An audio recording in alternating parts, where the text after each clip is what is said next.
څېړنه پر مهمو ملي، سیاسي، اقتصادي، ټولنیزو او فرهنګي موضوعاتو د بحث دریڅه. څېړنه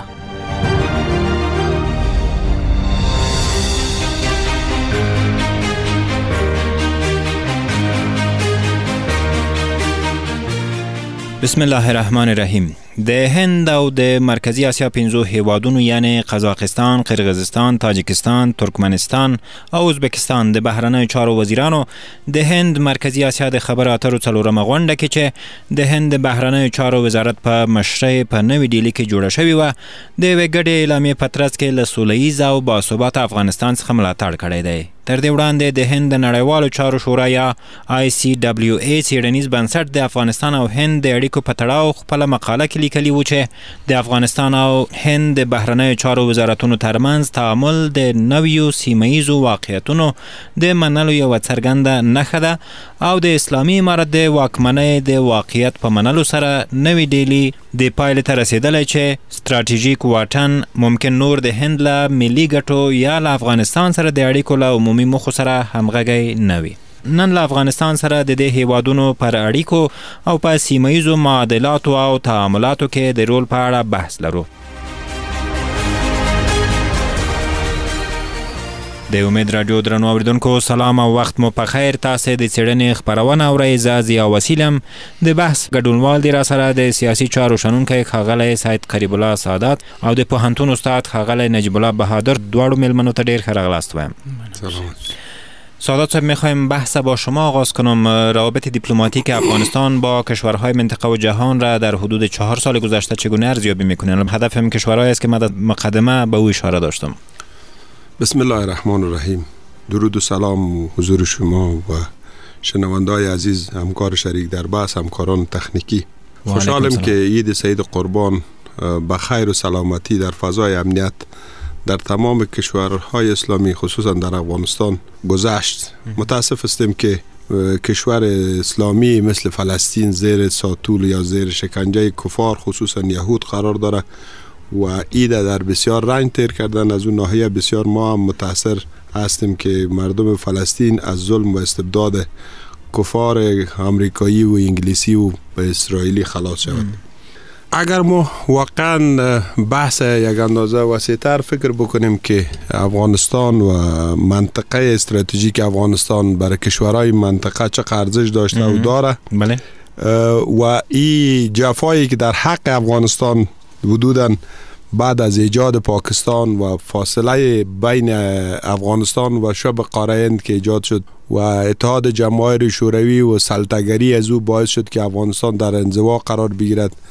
طرف دیگه افغانستان کشور مهاد به خشکه بوده و چالش های زیاد را سپری کرده. اما از نگاه تاریخی وقتی که فکر میکنیم که افغانستان با داشتن راه ابریشم یعنی راه وصل منطقه آسیا با اروپا بوده و منطقه راه وصل کشورهای عربی بوده که به اصطلاح امروزی خاورمیانه میشد و یا آسیای مرکزی بوده که مثل قزاقستان و تاتارستان و ازبکستان و سمرقند و بخارا که از نامهای تاریخی بوده.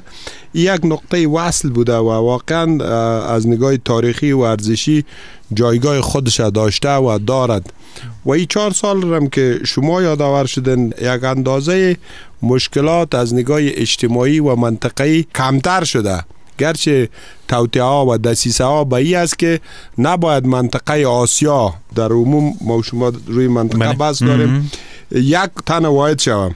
ما امروز تصادف به مو شعر اقبال لاهوری برخوردم که گفته بود که آسیا یک پیکر آب و گل است، ملت افغان در آن پیکر دل است. از فساد و فساد آسیا، از گشاد و گشاد آسیا.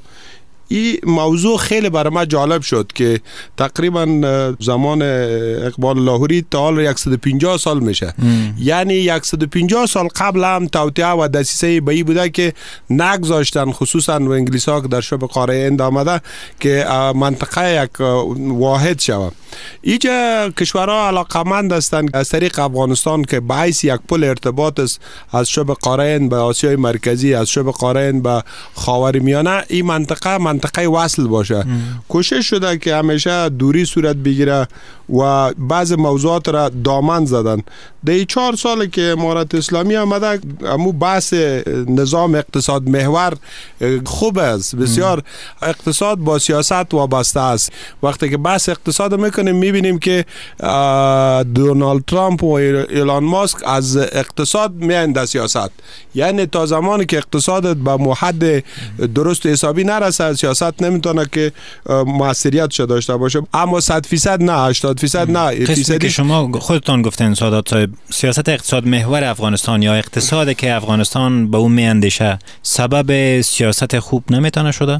خب ببینین، منظور ما ممی بود، میخوایم بحث جمع بکنیم به این معنا که کوشش شده که بحث اقتصادی باشه. ما از نگاه سیاسی در تصادم نباشیم، با کشورها در تقابل نباشیم، ما بحث داشته باشیم که با همه کشورها سازش داشته باشیم، تمام موضوعات کور بکنیم. پس به این خاطر لازمی است که ما یک بار در موضوعاتی که بعد از 47 سال یا 50 سال سیاست افغانستان که در تصادم و تقابل بوده باعث بدبختی شد. با توجه به حادثات و گذشت تاریخی را که شما به او اشاره داشتین، امارت اسلامی در حال حاضر سوی خوب روان است و تلاش داره اشتباهات گذشته اصلاح شود. یعنی امارت اسلامی چیزی که فکر میکردن مردم که شاید در سال اول به مشکل مواجه شود، سال دوم به مشکل شود و سال سوم، ولی هر سال وضعیتش بهتر شد، خوبتر شد، موفقیت‌های بیشتر به دست آوردن. ولسوالی از ولایت اطاعت نمیکرد، ولایت از مرکز اطاعت نمیکرد، نظام مرکزی وجود نداشت، شکل جدید ملک الطوایفی بود، با یک شکل استبداد و استعمار و استثمار کارایی کردن. امارت اسلامی خیلی موضوعات را کور کرده، درست کرده، موفق بوده. انتظار توقعی است که مثل که کشورهای منطقه که شما یادآور شدن، چند کشور علاقه دارد که افغانستان به حیث پل ارتباط باشه. اگر افغانستان ما بتونیم در منطقه محور بسازیم، آرام بسازیم، پل ارتباط بین آسیای میانه و خاور میانه و شبه قاره هند بسازیم، پل ارتباط برای چین بسازیم، در افغانستان وضعیت اقتصادی تغییر میکند، وضعیت سیاسی ارزش پیدا میکند و مردم مرفه میشد. پس به این خاطر جایگاه افغانستان میتونیم به مو شکلی که اقبال لاهوری گفته تعریف بکنیم. بسیار تشکر از شما سادات صاحب. به شما دوباره برخواد گشتم. استاد اوس براشو ده هند په کوربتوب د قزاقستان، قرغیزستان، تاجکستان، ترکمنستان او ازبکستان غونډې ته د دې ترکیب په اړه مو نظر څه دی؟ بیا به نور موضوعات باندې هم ستاسو نظر ولرم. بسم الله الرحمن الرحیم. سلامونه تاسو ته وسیل صاحب او درون میلمه تخنیکی همکارانو ته او اوریدونکو ته. کورمدان. زه فکر کوم چې هند په سیمه کې د پرمختګ په حالت کې نه تنه په سیمه په کچه باندې بلکې د نړۍ په کچه باندې په 2023 کال کې هند څلورم اقتصادي هیواد تعریف شو. نو د هند هغه چټک اقتصادي پرمختګ ته او د هغه اوسنی موقف ته په نړیواله کچه د دغه هیوادونو تګ الته او د سیو جلسه دایرولي او ناشته کېدل الته زما په نظر باندې چې د تاجکستان پرته نور یو ښه ترکیب دی، ځکه نور هیوادونه چې دی لکه ازبکستان دی او نور چې دی افغانستان ته او اسلامي امارت ته یو ښه نیت لري، یعنی د همکارۍ نیت لري. دوی غواړي چې دلته یو باثبات افغانستان اوسي، یو سولیز افغانستان اوسي، یو پرمختللی افغانستان اوسي، ځکه دا دوی درک کړی ده چې د دغه اوصافو لرونکی افغانستان به د دغه هیوادونو په ګټه وي او د دې برعکس افغانستان به د دوی په زیان وي، ځکه دا خو ګاونډي هیوادونه دي. د افغانستان زیان د دوی زیان دی او د افغانستان پرمختګ د دوی پرمختګ دی. تاسو مخکې استاد اشاره درلوده چې له تاجکستان پرته دغه ډول غونډې هغه هیوادونه خصوصا زموږ ګاونډي کې تاجکستان ته چې تاسو اشاره درلوده ښه تعامل ته رانږدې کولی نشي یا تشویقولی هڅولی نشي؟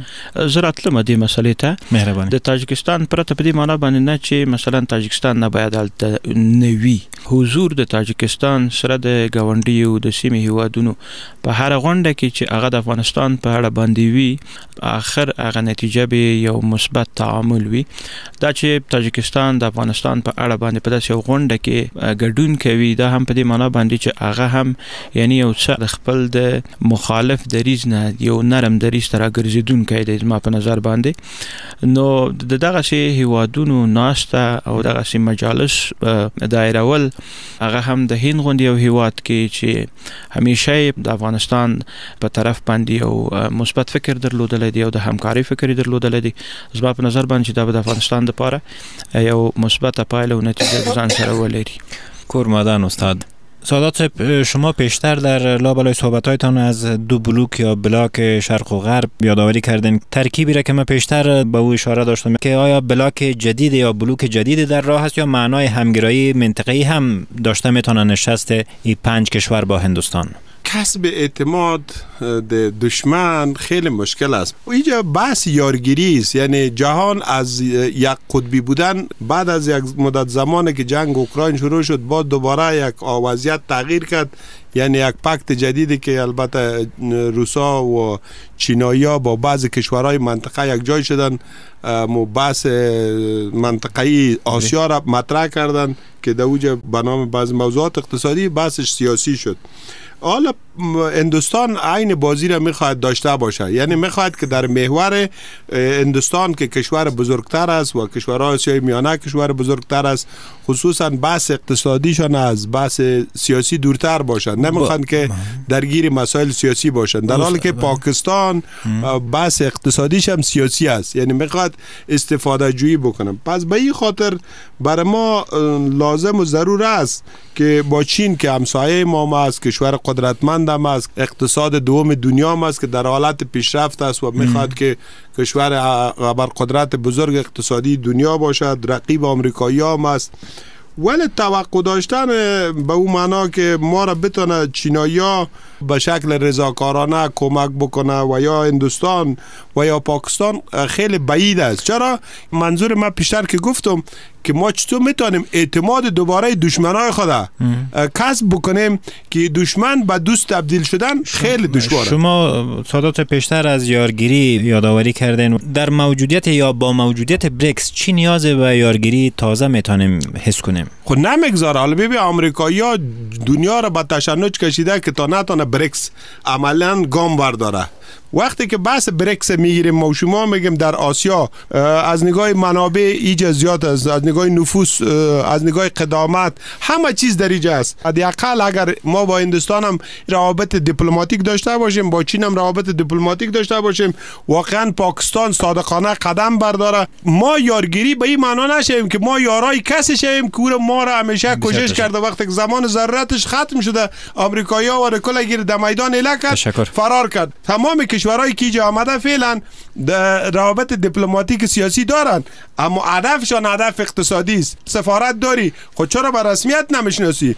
پس به این خاطر ما متوجه باشیم که اینجا دنیای سیاست است و در دنیای سیاست صله رحم نیست. پس به این خاطر وضعیت یارگیری رو به این گفتم که اونا فقط میخوان ما را گای پاکستان با خود یار بسازه، گای هندوستان با خود یار بسازه. ما متوجه خود باید باشیم. بسیار تشکر از شما سادات صاحب.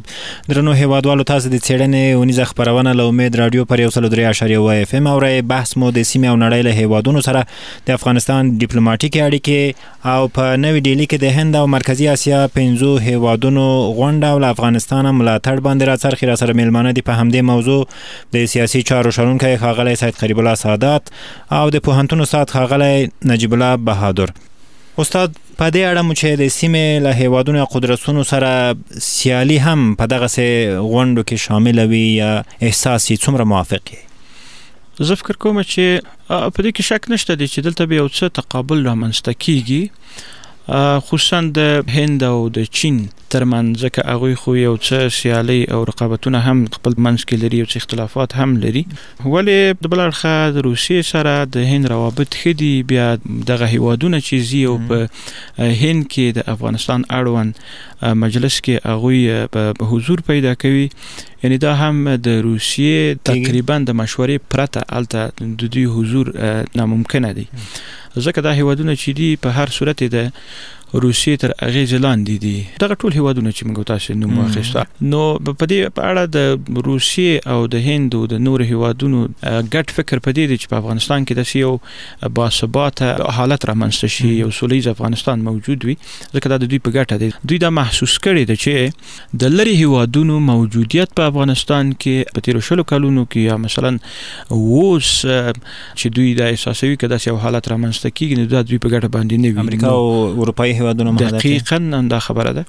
نو دوی اوس په دې باندې متفق شوي دي ترڅو دوی په ګډه سره کار وکړي او د افغانستان سره مشترک تعامل رامنځته کړي او افغانستان بالاخره په دغه حلقه کې دخیل کړي. او د چین او روسیې نه ګډون په دغه غونډه کې نه بلل سمانه ورکولی شي. فکر نه کوئ چې د دوی دریځ یا موقف له پامه غورځول به ستونزې راپېښې کړي؟ زه فکر نه کوم چې دا د هند ناسته په دې معنا باندې اوسي چې د روسیې دریځ د پامه وغورځول شي یا د دوی حضور د پامه وغورځول شي. امکان دی ولري چې په دې باندې مخکې څه توافقات موجود اوسي، اما چین بیا د هند لپاره په دغه ناستو کې تقریبا هغه رقابتونه چې د خپل په منځ کې لري بیا دومره مهم هم نه دی. نو په دغه اساس باندې په هند دغه سناس چې تر سره کوي، نو زه فکر نه کوم چې رقابت رامنځته کړي بلکې د دوی بیا توافق رامنځته کړي. په فعلي شرایطو کې یعنی هیوادونه د دې په لټه کې دي چې په افغانستان کې مشترکات سره ولري، مشترکات هم مثبت مشترکات وي د آسیایي هیوادونو خصوصا، او دا د دې لپاره لازمي او ضروری خبره هم ده. ډیره مننه کورمادان استاد. تاسو ته بیرته راګرځم. سادات صاحب، کشورهایی که قبلا یاد کردیم برای کمک به ثبات منطقه‌ای که اونا گفتن روی ثبات و یک افغانستان صلح‌آمیز تاکید شده، به ویژه در مورد افغانستان چه کار انجام دادن میتونن به نظر شما، یا چه کار انجام دادن تا به حال؟ ببین، تمام چیز در افغانستان آماده است برای پذیرش، برای روابط نیک، هم دیگر پذیری. یعنی افغانستان که خودش یک امپراتور بود امروز در یک معاصره قرار گرفته که او طرف یک کشور اسلامی به نام پاکستان 2600 کیلومتر جای در اقتصادی که صفر از خودش نان خوردن نداره، هم سیم خاردار میگیره، هم خندق میزنه و هم برجک میسازه، پوسته میسازه. این به این معناست که اینجا یک دست بیگانه است. وقتی که ما بحث ازیر میسازیم که بریکس بسازه، هندوستان و چین و روسیه و پاکستان و افغانستان همه کشورها متحد شوه. کشورهای منطقه در این قسمت چی کردن؟ مثل که پیشتر سوال مطرح کردم. که همین موضوع رو بگم. مثلا ما با کشورهای همسایه از هر جهت رابط گذشته فرهنگی خوب داشته ایم. فراتر از منطقه قزاقستان و قرقیزستان هم ثبات افغانستان رو میخواه. ببینین که منطقه ما میگم آسیا، وقتی که در افغانستان ثبات بیایه، خط ریلی که از چین میایه زمینی میره قزاقستان، حالا از اون میایه از قزاقستان میایه افغانستان، ایت در 24 ساعت از چین حرکت میکنه، اند ترکیه خط ریل میرسه.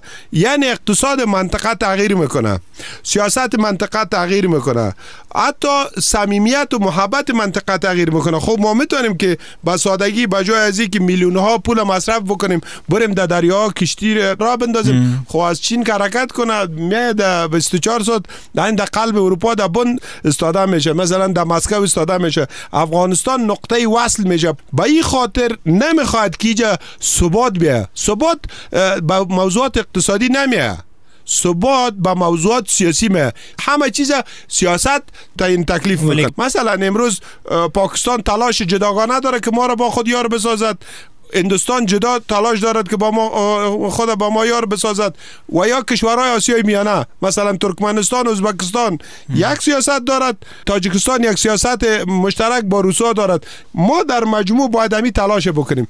نزدیکی کشورهایی که پیشتر یادآوری کردم دال بر این است که اینطور یک تصمیم وجود داره و اینا به این خاطر نام امارت اسلامی را از لیست گروه‌های ممنوع کاملا دقیق است. هدف از یاممی است که ما دیگه نمیخوایم در افغانستان کدام نیروی مخالف تقویت بکنیم. منطقه نمیخواد دیگه جنگ باشه. حتی ایران ما میتونیم شما را وصل بسازیم. تشکر از شما سادات صاحب. استاد د هند مرکزی آسیا د خبرو اترو څلورمه غونډه چې تر دې دمه موږ بحث ور باندې وکړو له سولهییز او باثبات افغانستان څخه ملاتړ کړی. د اسلامي امارت ډیپلوماسي څه رول پکې درلود یا لري ستاسو له نظر په دغه برخه کې؟ زه فکر کوم چې په دې مورد کې به د اسلامي امارت او د هند ترمنځ ځینې نظریات هم په مستقیم و غیر مستقیم شکل باندې تبادله شوي وي، او دا ډیره مهمه خبره ده. هر هغه ناسته چې د افغانستان په اړوند باندې کیږي د هیوادونو د خوانه طبيعي خبره او لازمی خبره ده چې د افغانستان د اسلامي امارت د استازو ګډون حالته پکې ضروری دی د دوی نظر اخیستل حالته پکې ضرور دی ځکه یو جانبه ناسته او یو ورخیزه ناسته دا هغه مثبت پایله چې باید ولري هغه د ځان سره نه لري. یعنی فکر کوي لکه اوس چې د غونډه هندستان په پام کې نیولې او د افغانستان استازي په ګډون نه درلود، هدف مو همدا دی چې اړتیا و افغانستان باید حضور پکې درلودای؟ اړتیا خو خدای یو مقدمه ده د راتلونکو خبرو لپاره. موږ تاسو په دې باندې خبر یو چې د هند ځینې چارواکو خانه د اسلامي امارت سره یا د افغانستان سره یو مثبت تعامل ته زړه ښه کړی دی. نو دا په دې معنی باندې چې هند یو حسن نیت لري، خو ځینې موضوعات دي چې په هغه کې بیا هند یو محتاطانه حرکت خپل کړی دی چې یعنی په احتیاط سره قدم باید واخلي، هغه د دوی د منافعو پر اساس باندې باید د هند سره ګډې ناستې تر سره شي او هند باید د افغانستان سره تعامل وکړي، افغانستان د هند سره تعامل وکړي، ډیپلوماټیک اړیکې باید جوړې شي. ځکه ما بار دا خبره وکړه چې هند یو مهم هیواد دی او د افغانستان په اقتصادي چارو کې خصوصا رغنده رول لوبولی شي. اړتیا د ضرورت په دغه شرایطو کې چې باید دغه دواړه هیوادونو ترمنځ اړیکې عادي حالت راشي او وکولای شي او د بل سره مرسته همکاري وکړي. د 2023 کال په لومړیو لاسو میاشتو کې باواسط د دې چې ډیپلوماټیک روابط هم نه وي، د افغانستان او هند ترمنځ تقریبا سوداګریزه کچه 650 میلیون ډالر ته رسیدلې و.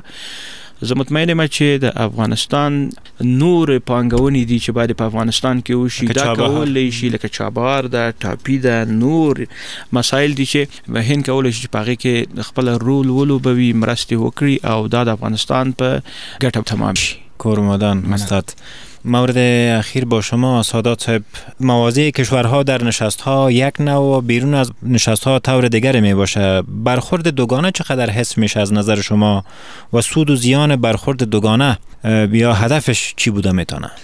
خب ما در سیاست دی توقع رو نداشته باشیم تمام چیز به نفع ما باید باشه، یعنی برخورد باشد که منافع افغانستان اونجا تعریف شود.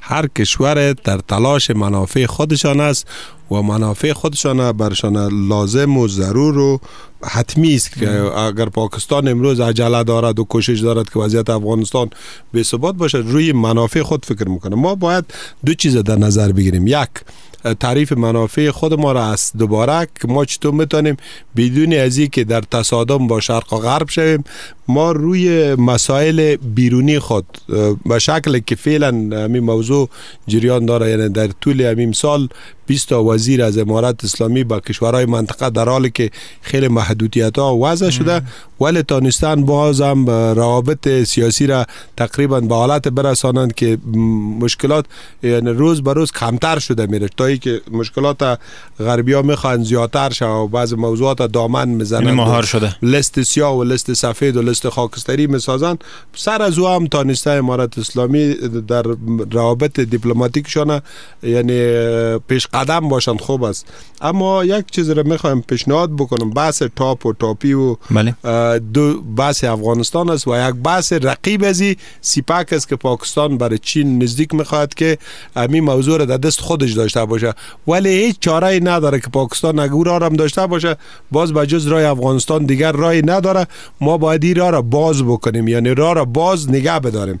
و در بحث سیاسی ما باید اینمی موضوع احتیاط در نظر بگیریم که اگر طرفدار روسا شویم باز انگلیسا و آمریکایی‌ها علیه ما قرار میگیره، و اگر طرفدار انگلیسا و آمریکایی‌ها شویم کشورهای منطقه و روسا و اقمار روسیه علیه ما قرار میگیره یا چین در مقابل ما قرار. پس به این خاطر بحث از دعوت‌ها و چراغ‌های سبز و سرخ و سیاه کشورها را منطقه را متوجه باشیم. تشکر. کوتاه اگر این هم از شما داشته باشیم، چون بحث ما در رابطه با روابط دیپلماتیک افغانستان با کشورهای منطقه با توجه به بده و بستانهای اقتصادی و سیاسی، فکر میکنین که موضوع به رسمیت شناختن امارت اسلامی هم مطرح این بحث ها باشه؟ کوتاه. شاید ما در کوتاه‌ترین وقت یا نزدیکترین وقت شاید یک تحولات جدید باشیم، مثل که بعض کشورها را میبینیم که چراغ سبز نشان دادند و با اصطلاح از کنسولگری به سطح سفارت دروازه خود باز کرده.